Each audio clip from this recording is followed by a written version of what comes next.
şeriki Anısallar meranaki Meri bikki mecbinaki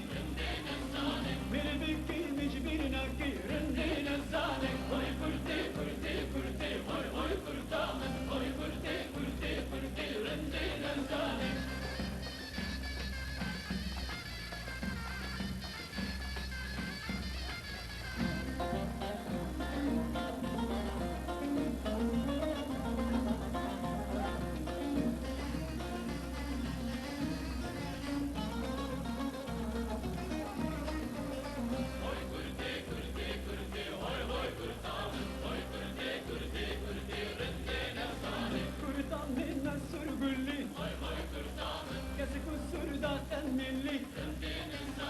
Admallamın hazgini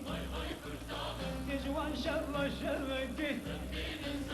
Tecvan şerva şerveki Rindine zane Oy kurte kurte kurte Oy oy kurtamen Oy kurte kurte kurte Rindine zane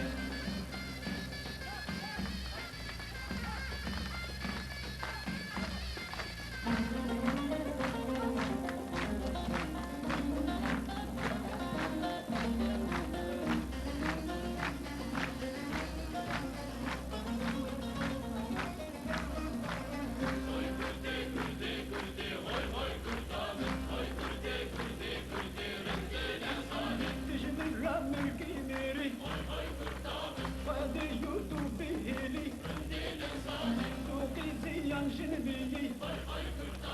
Aleni yan berdeli Aleni yan berdeli Rindine zane Oy kurte kurte kurte Oy oy kurtamen Oy kurte kurte kurte Rindine zane